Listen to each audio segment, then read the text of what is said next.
Pela quarta vez, Ciro Gomes vai disputar a presidência da República. A candidatura foi oficializada nesta quarta-feira na Convenção Nacional do PDT. E o repórter Bruno Pinheiro acompanhou tudo de perto lá em Brasília.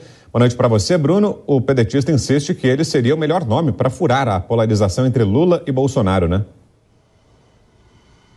Exatamente, Vitor. Em um longo discurso, essa votação que não teve nem um voto na contramão. A você uma ótima noite, a Lívia, aqui nos acompanha aqui no Jornal Jovem Pan, nesta quarta-feira, 20 de julho, um dia histórico que realmente iniciam as convenções. E aí o Ciro Gomes acabou saindo na frente, de fato, e houve essa convenção. Segundo organizadores, o evento reuniu cerca de 1.200 pessoas aqui na sede do PDT, na capital federal.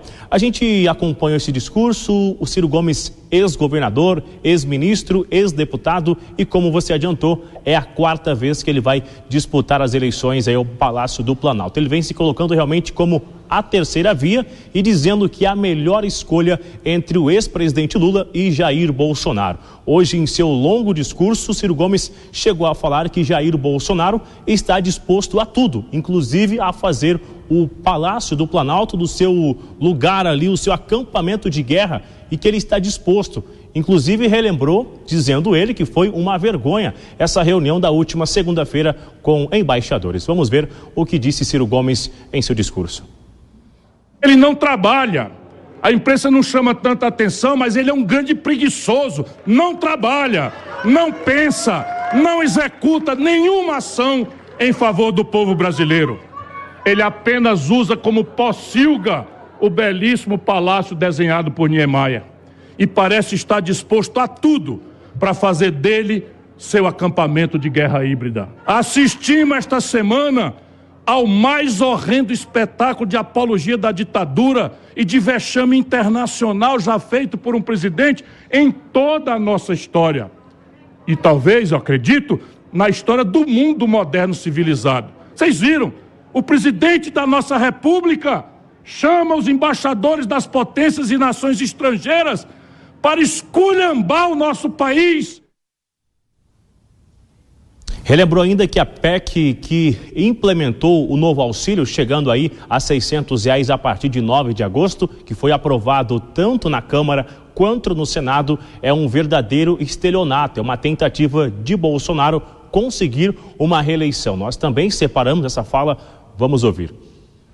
Estamos assistindo nos últimos meses a mais desavergonhada tentativa de permanência no poder já feita por um presidente, a usar da forma mais criminosa possível este maléfico instrumento chamado reeleição, que nós vamos acabar na primeira hora quando chegarmos lá. A mão ágil de larápio é a que moldou a famigerada PEC Kamikaze, o maior estelionato eleitoral de toda a nossa história. Essa mesma mão já havia costurado acordos com parte do Congresso e construído juntos um bunker de obscuras transações, o famigerado orçamento secreto, que vai acabar no primeiro dia do meu governo. Ele relembrou ainda sobre eleição, fez um discurso em acabar com a reeleição, relembrou os antigos, lembrando ali de Fernando Henrique, Fernando Collor, do ex-presidente Lula, e também chegou a falar que a ex-presidente Dilma Rousseff e Jair Bolsonaro apenas reaqueceu essa comida, numa analogia de que não houve nenhuma novidade nos últimos 15 anos em relação de segurança, geração de renda, segurança alimentar, ou seja, não houve nenhum desenvolvimento. De certa forma, ele voltou a atacar todos os ex-governadores. Enfim, a gente também separou essa fala. Vamos acompanhar o que disse Ciro Gomes. Bolsonaro tem imensa culpa em tudo que está acontecendo. Mas ele, deixem que eu lhes pondere, não é apenas causa. É preciso que nós tenhamos humildade para entender que Bolsonaro é também efeito. Ele é efeito de um modelo econômico e de uma escola corrupta de governar. Esse modelo mal acabado de neoliberalismo tropical começou no Brasil há quase 30 anos. Foi camuflando uma crise crônica, lenta e corrosiva durante os 14 anos do PT. Collor preparou a cozinha, Fernando Henrique serviu a mesa e Lula temperou a comida. Dilma teme Bolsonaro apenas requentar um prato. Todos, absolutamente todos, serviçais dos mesmos patrões. Agora, Bruno, e já temos o nome do vice ou da vice da chapa? Isso é um jogo, né, que ainda não foi respondido. Como a gente antecipou, essa convenção escolheu o nome de Ciro Gomes. Ele já é o candidato que vai disputar a presidência, mas é necessário colocar então um vice, na verdade. E aí, hoje em seu discurso, ele voltou a falar que nos próximos dias, até 5 de agosto, ele vai revelar realmente esse nome. E tem uma grande chance de ser uma mulher a vice de Ciro Gomes. Vamos acompanhar. Eu estarei na linha de frente dessa luta de defender a democracia, tendo ao meu lado a pessoa que será a minha vice e que tenho certeza também trará alegria a vocês e esperança ao Brasil. Vocês conhecerão essa pessoa em poucos dias. Adianto que, conforme determinação da Miguelina, eu adianto que se depender de mim, será uma mulher. Porque eu sempre respeitei as mulheres e as tive sempre como companheiras inseparáveis na minha luta. Entre os nomes que são aventados está o nome da senadora Leila de Barros e também de uma ex-reitora da Universidade de São Paulo, Sueli Vilela. Eu ainda fiz um questionamento durante uma entrevista coletiva que houve aqui após esta cerimônia, após um intenso discurso, se caso ele estiver no cenário, um segundo turno, se ele iria escolher um nome entre Jair Bolsonaro e o ex-presidente Luiz Inácio Lula da Silva. Vamos acompanhar o que Ciro Gomes respondeu. Na hora que o Lula disser, eu vou acabar com a história do Centrão, eu vou lembrar ele, né, que ele deu ao Centrão as mesmas regalias e privilégios que o Bolsonaro está dando, a mesma turma, a mesma gente. O senhor não respondeu o que você não... Eu respondi, eu acredito que eu vou estar no segundo turno, portanto não preciso fazer opção por ninguém. Isso é uma esperteza que me ensinaram para não. Eu nessa mania de falar a verdade, eu disse, não, mas claro que não sei o que, não. Agora você repete que você vai estar no segundo turno. Aí na terceira vez eles aceitam. Tá então aberta a temporada de convenções partidárias. Ciro Gomes deu a largada, o prazo começou hoje e vai ser assim. Ao longo dos próximos dias teremos as definições dos partidos e os anúncios oficiais dos candidatos lançados à presidência da República. Vamos saber dos nossos comentaristas o que acharam de tudo isso que acompanharam no evento do PDT hoje à tarde. Miguel Daúde, queria saber de você especificamente sobre essa discussão sobre o vice da chapa, ou a vice. O Ciro já adiantou que será uma mulher, né? Mas não quis revelar o nome. Isso vai ser divulgado nos próximos dias. Será que é uma tentativa de conquistar essa parcela do eleitorado que, segundo as pesquisas, tem uma rejeição ao presidente Jair Bolsonaro? Segundo os levantamentos, o presidente tem tido uma dificuldade em conquistar o voto das mulheres. Seria uma tentativa de Ciro de apostar nesse eleitorado que tem rejeição ao nome do presidente Bolsonaro, Daúde? Sim, Brau, boa noite a você. Não tenha dúvida, né?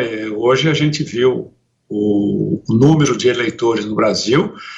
As mulheres, elas têm aí uma participação muito grande, e isso, quer dizer, muito grande, bem maior, né, do que os homens, e isso o levou a definir, ou colocar que vai definir o nome de uma mulher para sua chapa, né? O Ciro Gomes, ele tem essa intenção, mas o Brau, cá entre nós, né, o Ciro Gomes, com esse discurso que ele colocou aí, essa opinião, né, é sempre a mesma, repetitiva e cansativa. Ele não vai, né, disputar o segundo turno em hipótese alguma. Portanto, ele pode dizer o que quiser, né? Agora, é evidente, né, que se ele conseguir alguns votos mais dos votos femininos, não seria nada mal para ele. Agora, Constantino, o Bruno trouxe para a gente alguns trechinhos das críticas que foram feitas por Ciro Gomes aos seus opositores, aos seus adversários, que estão aí nos primeiros lugares nas pesquisas de intenções de voto. Lula e Bolsonaro. Culpou Lula pela ascensão de Bolsonaro em 2018, disse que agora Lula está se aliando a pessoas que no passado contribuíram para o impeachment de Dilma Rousseff, fez duras críticas também a Bolsonaro, disse entre essas críticas que ele é o responsável por degradar as instituições brasileiras. Esse tom de críticas duras aos seus opositores vai ser o que vai dar o tom da campanha dele daqui para frente, para tentar desconstruir numa tentativa talvez vã?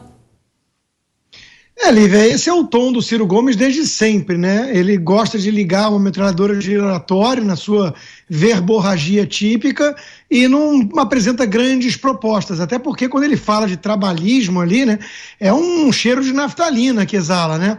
É uma visão anacrônica do mundo, brisolista, do PDT, e talvez seja por isso que ele diga que o presidente não trabalha, porque ele quer o presidente batendo ponto, de 5 às 9, né? E o que importa é resultado, né? Se o Bolsonaro não trabalha e mesmo assim o governo tem mostrado bastante resultado, reformas importantes, aprovação de recursos para chegar aos mais pobres, imagina só se o presidente estivesse trabalhando. Além disso, o ex-ministro Ciro Gomes disse que Bolsonaro esculhambou o país perante embaixadores. Ao criticar as urnas eletrônicas, talvez o Ciro esteja com algum problema de amnésia e devesse rever os vários vídeos, entrevistas que ele já concedeu defendendo o voto impresso, que é exatamente o que defende Bolsonaro, e criticando as urnas eletrônicas. Ele explica num desses vídeos de maneira bem didática, quase tão didática quanto o vídeo que o próprio TSE tinha em seu site oficial, que o voto impresso é apenas uma maneira de materializar o voto, não é voto em cédula, ninguém tem acesso a isso, e é uma redundância para poder ter uma dupla contagem, uma checagem, ou seja, não sei do que o Ciro Gomes está falando quando diz que o presidente esculhambou o país perante o mundo ao criticar esse sistema que ele também sempre criticou, né? Por fim, eu concordo com o Daúde, ele não vai estar no segundo turno, ele não tem a menor chance disso, né? A quarta disputa dele será a quarta derrota, e provavelmente no segundo turno ele vai novamente para Paris.